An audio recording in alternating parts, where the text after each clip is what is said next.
Hello, welcome back. J'espère que vous allez bien. Merci d'être de retour sur ma chaîne et si vous êtes nouveau, bienvenue à vous. Dans cette vidéo, je t'ouvre les portes de mes finances et je te dis comment je gère mon argent. Donc ne bouge pas si tu veux tout savoir.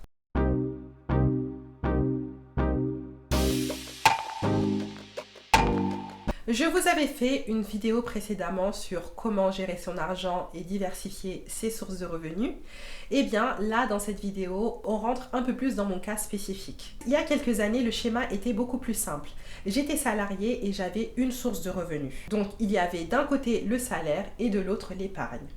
Eh bien, maintenant que je suis devenue entrepreneur et que j'ai investi dans l'immobilier, eh bien, c'est un peu plus compliqué. Les flux se sont multipliés et je ne m'en plains pas parce que c'était l'objectif. Et donc, automatiquement, ma façon de gérer mes sous a évolué parce que ma situation et mes besoins ont évolué. Donc déjà, pour commencer, je suis une adepte de la multibancarisation.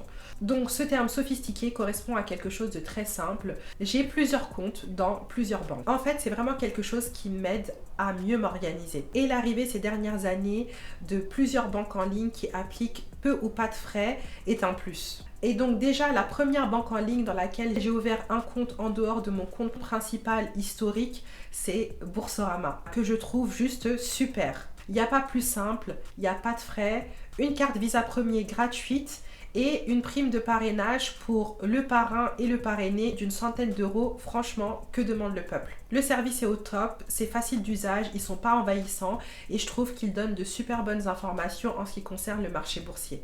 Donc si vous ne connaissez pas et que vous êtes intéressé, je vais vous laisser mon lien de parrainage en description. On va parler de la gestion des rentrées d'argent, du salaire, du revenu. Donc quand j'étais salariée, j'avais un salaire qui m'était viré automatiquement chaque mois.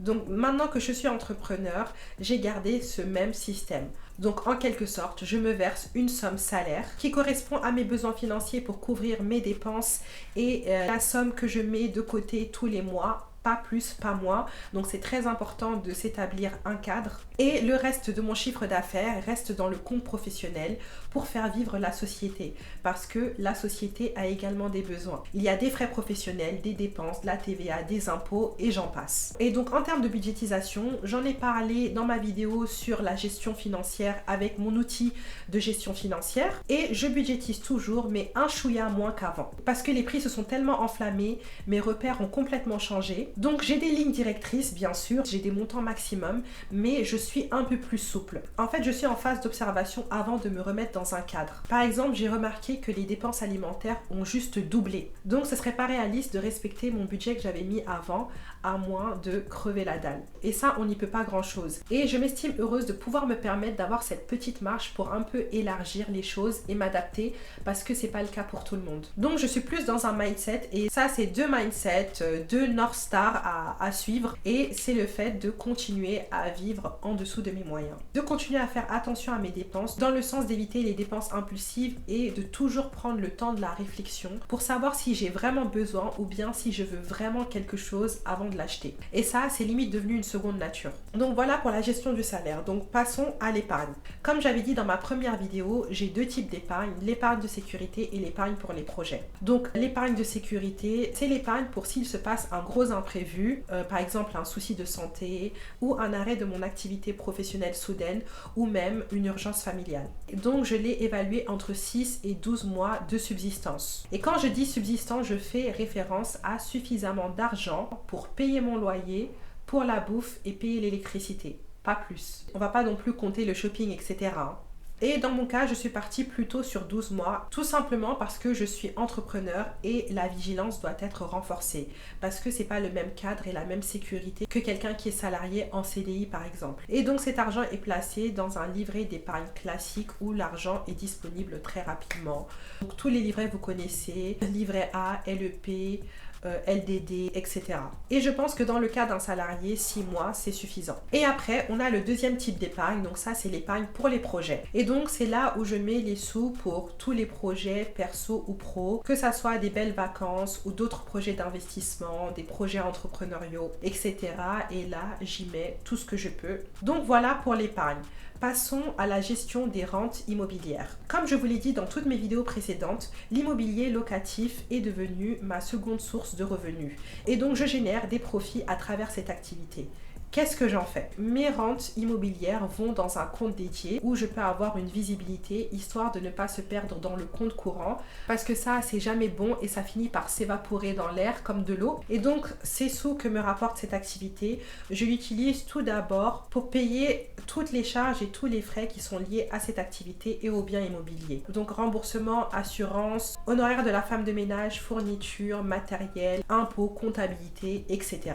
Et donc, l'argent qui reste va dans l'épargne et les placements. Et ça fait ma transition parce qu'on va passer aux placements financiers. Et donc, les placements financiers, en dehors de l'immobilier, c'est quelque chose que j'ai commencé à faire tout récemment. Donc, je suis un petit bébé dans cette discipline. Et en fait, j'avais voulu démarrer avant, il y a peut-être 2-3 ans. Mais ces dernières années, j'ai vraiment été absorbée par la mise en place et la stabilisation déjà de ma situation entrepreneuriale et aussi de mes activités dans l'immobilier.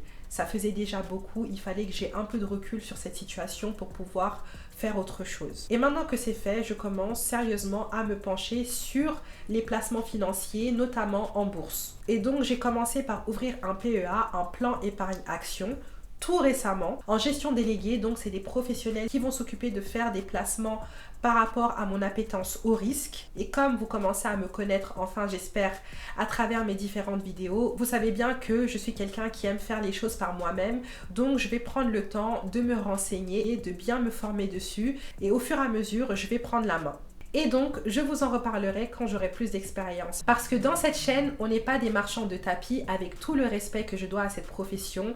Et on parle de sujets qu'on maîtrise, n'est-ce pas? Donc voilà comment je gère mon argent aujourd'hui. Je pense que c'est perfectible comme toute chose, mais j'évolue au fur et à mesure que ma situation financière évolue également. Et je me laisse également une marge pour vivre. Parce qu'on ne vit qu'une fois et c'est également important de prendre ça en compte. Mais ce qu'il faut noter, c'est que je continue à vivre en dessous de mes moyens. Factuellement, je génère plus d'argent qu'il y a quelques années. Mais en parallèle, mes dépenses personnelles sur moi n'ont pas augmenté. Je dirais même qu'elles ont baissé. Par contre, s'il y a une chose qui a augmenté, c'est bien mes dépenses professionnelles.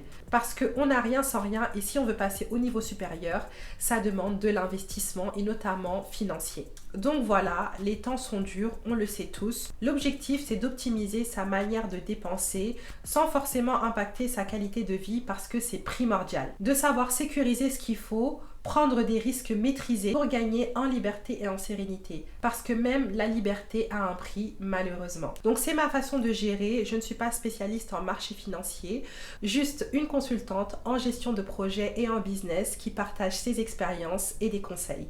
Je vais conclure ma vidéo sur ces bonnes paroles et vous rappeler que vous pouvez participer à ma masterclass gratuite, faire de l'immobilier locatif rentable. Donc ne ratez pas cette occasion. Et également le lancement de ma formation Se lancer en location courte durée sur les plateformes comme Airbnb. Donc si vous êtes intéressé, inscrivez-vous dès maintenant pour ne pas rater le coche. Donc comme toujours, si vous êtes resté jusqu'à la fin de la vidéo, c'est qu'elle vous a quand même intéressé. Donc abonnez-vous si ce n'est pas déjà fait, activez la cloche des notifications, likez pour l'algorithme et rejoignez-moi sur Instagram où je partage au quotidien plein de contenus et de conseils sur ces différentes thématiques. Également, vous avez mon podcast Les Réflexions de Léna qui est toujours disponible sur toutes les différentes plateformes de streaming et mon e-book gratuit pour vous accompagner dans votre aventure entrepreneuriale est toujours disponible en téléchargement sur mon site. Je vous dis à très bientôt pour une prochaine vidéo. Cheers!